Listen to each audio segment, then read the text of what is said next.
درسي دقدمي توقفا برنوت سيرة بسم الله والصلاة والسلام على رسول الله وعلى آله وصحبه ومن والاه أما بعد السلام عليكم ورحمة الله وبركاته برنوت سيرة ما تدرين كينيا را غزوة بني المصطلق كان جدوتا بني المصطلق جيتشون غري توكو كينمو قبيلة خزاعة جدام ترى دمي توكو ترتي خزاعان hundumti isaanii gara ergamaa rabbiitti dhiyaatu turan.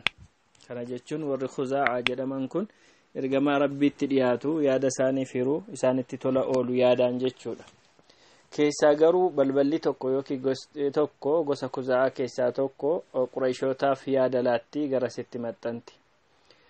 Otoo akkasiin jiranii oduu himaan gara rasuula rabbiitti alayhi salaatu wassalaam dubbii geessee ummanni kun warra madiinaatiin loluuf qophaahaa jiru waan jedhu dubbate. Sana booda rasuulli rabbi alayhi salaatu wassalaam Burayda ibn Husayb nama jedhamu oduu kana akka mirkaneeffatuuf erge innis deemee dubbicha mirkaneeffate akka jarri qophaahaa jiran dhufee hime. Rasuulli rabbi alayhi salaatu wassalaam Zayd ibn Haarisaa nama jedhamu Madiina irratti bakka buusee yookiin nama biraa san booda gara jaraa deemuuf jarjaree qajeele. Akka otuu jarrin beekin irraan ba'uuf nama sahaabota irraa nama 700 fudhatee deeme Banul Mustaliq bakka Muraysi jedhamu naannoo bakka Muraysi jedhamu naannoo galaanaatti kan dhiyaatu achi qubatanii jiru turan. Sana booda rasuulli rabbi alayhi salaatu wassalaam waraanatti naqee garii isaanii ajjeesee ilmaan isaanii booji'ee qabeenya isaanii fudhatee deebi'e. Sunis halkan lammaffaa gaafa guyyaa lammaffaa baatii Shaabaan bara 6ffaa hijraa yookiin bara 5ffaa jedhama. Juwariyaa bint al-Haaris ibn Abi Diraar kan jedhamtu dura taa'aa Bani Mustaliq kan ture boojuu kana keessatti argamtee turte. Ergamaan rabbii gaafa Madiinaan dhufan isheetiin bilisoomsanii fuudhan eegasiin muslima taate. Sababa kana muslimonnis hundumti isaanii boojuu fudhatan kana Banil Mustaliq irraa warra booji'anii fudhatan kana hunduma isaanii bilisa godhan. Jarri kun maatii ergamaa rabbiitii jedhaniiti muslima godhanii dubartii barakaa ummata siitiif fidde jedhamtee beekamte ture Juweeriyaan kun. Egaa kun duula Banil Mustaliq ture. Duula Banil Mustaliq keessatti waan lama waan gurguddaa munaafiqoonni sana sababa godhatanii ummata kakaasan lamatu argamee ture. Duulinni kun kanaan gabaabbatu malee lamaan keessaa tokko namichi dura taa'aa munaafiqaa ta'e Abdullah ibn Ubay ibn Salul kan jedhamu nuti warri ciccimaan warra Madiinaa taane xinnaataa warra Makka irraa dhufe yookiin godaantota ergamaa rabbii dabalatee biyyarraa ariina yoo biyyatti gallee kan jedhu haasaa kanatu ka'e. Sababiin dubbiin kun itti ka'e nama muhaajiraa tokkoo fi nama ansaaraa tokkotu laga bu'anii laga Muraysi jedhamu kana bu'anii bishaan sana dabareedhaan fayyadamuu irratti wal dhiibanii walitti bu'an. Gaafa walitti bu'anuu namichi muhaajiraa kun ansaaricha rukute. Ansaarichi yaa warra ansaaraa naqaqqabaa jedhee waammate. Muhaajirtichinis yaa warra muhaajiraa naqaqqabaa jedhee waammate. Gareen lamaanuu walitti qabamanii dhufan. Ergamaan rabbii isaanitti daddafee waamicha warra wallaalaa wal waamtuuyi otuun isin gidduu jiru kuni waan ajooftuudha waan fokkisaadha waan badaa waan tortoraadha aadaan akkasii kun deebi'aarraa jedheen san booda namni yaadatanii isa gareedhaan muhaajiraaf ansaara jedhanii wal loluuf ka'an dhiisanii bakka isaaniitti deebi'an. Akkasumas dogoggora yaadaa jiranirraa sirraahan. Gareen munaafiqaa gaafa kana jara wajjin baatee turte akka dura taa'an jara Abdullah ibn Ubayyis waliin isaanii wajjin jira. Gaafa dubbii kana dhagahan baay'ee dallanan. Akkas godhanii jedhee baay'ee aaree dubbate namichichi kun. Kanaafuu kana gidduutti waan baay'ee haasa'ee rabbiin kakadhe nuti warri madiinaa jajjaboon gara madiinaatti gaafa deebine warra xinnaataa ergamaa rabbii fi namoota isaanii wajjin jiran biyya keerraa ariinaa jedhee fokkoruu yookiin dhaadachuu jalqabe. itti dabalee warra isaa waliin jiruun akkana jedhe, akkas isintu akkas ofirratti taasise biyya keessan qubsiiftan, qabeenya keessan isaaniif qooddan, otuu isin taqabbaluu diddanii of qabdanirtu ta'e silaa biyya biraa deemu turan, isinumarra ta'anii isinumaan isin miidhanii isinitti roorrisanii isin reebuuf ka'anii muhaajirrii jedhee dubbii kana argateetu haasaa facaasuutti ka'e. yeroo inni dubbii kana akkasitti odeessu kana karoora kana ni baasee yaada jiru qindeessu kana dargaggeessi mu'mina cimaa ta'e tokko isaan wajjin jira. innis Zayd ibn Arqam jedhama ture. Zayd ibn Arqam obsuu hin dandeenye haasaan akkanatti haasa'u kana. dubbiitti dubbatti ergamaa rabbiitti hima jedha bakka biraatachi booda deemee dubbii jiru ergamaa rabbiitti hime. namichi kun akkana jedhaa jira kan jedhu. رسول ربي عليه الصلاة والسلام عبد الله بن أبي وامي يادا كان قافته أنا دبي كان دبني جدي كاكاتي بودا غا زيد بن أرقم باي يادي كان قدوت دبي شبان ودي سنتا يا ربي جدي بودا ربي سورة المنافقين سورة المنافقين بوسي يادا سا وان كيسا ساجدو إسا فكسيسي هنگا قويا قيامات فكون سا اتفوفا جدشو. ilmi Abdallah ibn Ubay ibn Salul kun innis maqaan isaa Abdallah dha. ilma tokko qaba ture. inni immoo nama sirritti imaana qabu, haqiiqaa islimnaa qabate, munaafiqan turre inni. booda gaafa dubbiin akkanatti mirkanaa'ee ifa ta'u seefii luqqifatee yookiin seefii isaa mandheedhaa baafate karaa madiinaa irra dhaabate abbaa isaatiin madiinaan hin galtuu jedheeniin, madiinaan ol hin seentu yoo ergamaan rabbii sii hayyama ta'e malee, xinnaataan sidha, namni cimaan ammoo ergamaa rabbiitii jedhee karaarra dhaabbatee madiinaan galuu dhowwe. yaani lolaa dhufaa jiru kaabanil mustaliqiin duula sana fixanii deebi'aa jiru waan ta'eef. gaafa inni dhowwu rasuulli rabbii alayhi salaatu wassalaam oduu sana dhagahanii namatti erganii hayyamii fi haseenuu jedhaniin. yaadichi kanumaan xumurame. taateen lammataa waa'ee oduu sobaa Aishaa irratti odeessisuu ture. oduu sobaa jechuun kunis kan ture lola kana keessatti gaafa jarri banil mustaliq irraa deebi'anii gara madiinaatti galaa jiran keessa dhufanii iddoo ta'e tokko qubatan, achii deebi'anii galuuf iddoo ta'e qubatanii otuu lafti hin bari'in halkan keessa akka ka'anii gara madiinaa deeman beeksisni baafame. yaani deemaa dhufanii aara galfatanii yookiin boqotaniitu bakka boqotan sanaa ka'anii ammoo gara madiinaa deemuuf halkaniin ka'anii deemuuf yeroo ka'an Aishaan radiyallahu anha ergamaa rabbiitii wajjin turte gaafa sana. otuma bakka boqonnaa sana jarri jiranii otuu jarri hin ka'in mana fincaanii deemuudhaaf kaatee deemte. achi geessee gaafa deebitee dhuftu callee morma sirraa qabdu dhabde. iddootti gatte sana barbaacha dhaqxee callee si argattee fudhattee gaafa sin deebitee dhuftu waraanni ishee dhiisanii farda seen yaabbattee deemturra waan isin keessa teessee deemtu sana fuudhanii itti fe'anii hawdajii yookiin cinoo jedhama, dubartoonni keessa taa'an waan akka sanduuqaa ta'ee carqirraa hojjetamu akkasumattiin isa sana fuudhanii gaala irratti fe'anii fuudhanii deeman. jarri warri fe'an kun nama baay'ee turanii hawdajiin yookiin ammoo cinoon jarri isheen keessa teessu kun itti salphachuu kana keessan jirtu ta'a jedhanii hin yaanne. sababiin isaa isheenis nama ijoollee xiqqoo turte, baay'ees nyaata guddaan nyaattu, jarris ammoo nama baay'ee turan waan ta'eef otuma hin beekin keessuma jirti jedhanii duwwaa isaa fe'anii fuudhanii deeman. Aishaa yeroo deebitee bakka qubsumaa sana bakka irraa kaatee mana fincaanii dhaqxe sanatti deebitee dhuftu jarri hin jiran. waan gootu dhabnaan achuma teessee tarii gaafa na dhaban na barbaacha deebi'anii dhufu waan jedhamu yaaddee achuma teesse. otuu jarri ishee barbaaduuf hin deebi'in teessee otuu eegaa jirtu hirribni sii qabee rafti.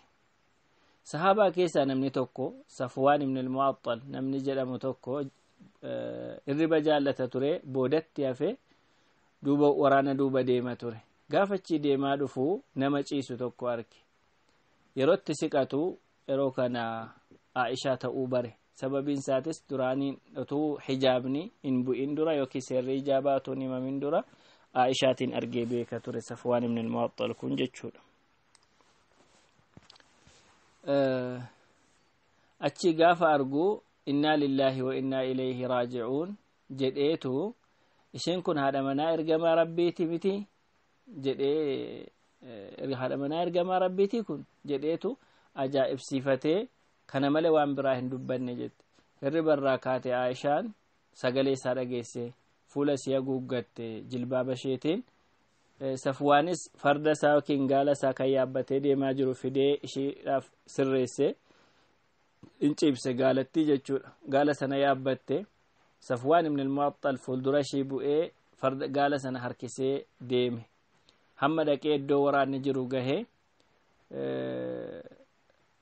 jiru jedhutti jechuudha jarri bakka nahri dhahiraa keessa boqotanii jiru turan sa'aatii sana yaani lafti ho'ee jennaan jechuudha sa'aatii kana dhaqe aduwiin rabbi munaafiqtichi ibnu Ubayy kun Abdullah ibn Ubayy ibn Salul kun carraa ittiin afuura baafatu argate munaafiqummaa isaa fi hiqdii isaa waan ittiin baasu argate amma gaa Aishaan waan badaa hojjette yookiin ni sagaagaltee waan jedhamu odeessisuu jalqabee ofiifis odeesse odicha baay'ee babal'ise namoonni isatti dhiyaatanis yaada kana dubbii kana dubbachuudhaan itti dhiyeenya isaa argachuu jalqaban egaa kun utuu manatti hin galin waraanuma keessatti oduu baay'isuu jalqabe jechuudha gaafa dhufanii Madiinaan gaan oduun garmalee biyya keessa guute muumintoonni gariinis oduun kun baay'ee gaafa baay'atu nama gowwoomsaa ittiin gowwoomuu jalqaban yaadicha odeessuu jalqaban Aishaan dhukkubsatte Madiinatti yeroo Madiinaan galtu dhuftee dhukkubsatte naannoo ji'a tokko dhukkuba kanaan turte Madiina sa'aatii kana tuujuma yookiin galaana oduu sobaa kanaatiin fudhatamtee jirti ture Aishaan garuu waan kana waan tokko waan beektu hin qabdu kan isii shakkisiisu maaltu jira laata jedhee kan isii shakkisiisu ergamaa rabbiitu duraan yeroo isin dhukkubsatte baay'ee siidhaaf hazzananii garaa siidhaaf laafu turanii amma garuu akka duraanii sana garaan laafaniif seenaniituma salaamtaa jedhanii akkamitti jirti mucattiin jedhanii gaafatanii bahu biran turani ture kanarraa kaatee itti dhagahama malee waan biraa waan beektu hin qabdu Rasuulli Rabbi alayhi salaatu wassalaam yeroo kana hunda calliseetuma eega ture gaafa wahyiin dhufuu didee turu sahaabota isaa mariisise gaafa inni mariisisu Aliyyiin gadhiisinii dubartoonni biraa baay'eedha ergamaa Rabbii dubartoonni biraa jedheeniin waan biraan jenne gadhiisee jechuu caalaa dubartoonni biraa baay'eedha jedhee mallattoo akkasiitiin itti hime Usaama ibn Zayd ammoo ergamaa Rabbii jedheen haadha manaa kee kana qabadhu warqii qulqulluudha isheenii kanarratti shakkii qabda yoo ta'e intala mana keessa jirtu gaafadhu jedhee Usaamaanii fi namni biraan akka isaan Aishaa wajjiniin jiraatan dubbiin kun dubbii sobaa akka ta'e yaada kennaniif namni hatta jireenyuma dhuunfaa isaa ofii waa murteessuu danda'u irrattu yookiin isa qofa laallatu irrattu nama mariisisa nama natti dhiyaata jedhu maatii isaa mariisisa ta'uu agarsiisa iddoo kanatti sana booda Rasuulli Rabbi alayhi salaatu wassalaam minbarii irratti ol bahee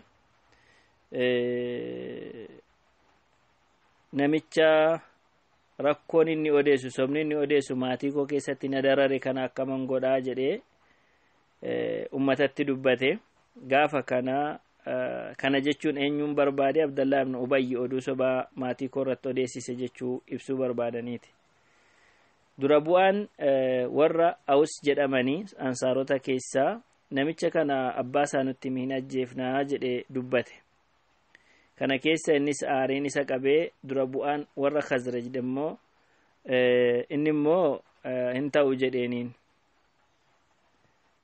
maaliif yoo jedhame Abdullah ibn Ubayy ibn Salul warra Khazraj ture kana gidduutti walitti ka'anii gareen lamaan warri Awsii ni ajjeefna nama ergamaa Rabbii rakkise kana jedhanii warri Khazraj ammoo hin ajjeeftanuu waan jedhamu kaasan. Egaa kana rasuulli rabbii alayhi salaatu wassalaam xumura irratti isaan callisiisee yaadicha harkatti dhaabe. Aishaan gaaf tokko mana fincaanii dhaquudhaaf baate halkan. Eega dhukkubarraa xiqqoo si fooyyofte. Namni si wajjin deemtu kun Ummu Mustah jedhamti, haadha Mustah jedhamti. Utuu deemaa jiranii mucucaatteetu ilma siitti balaa kadhatte.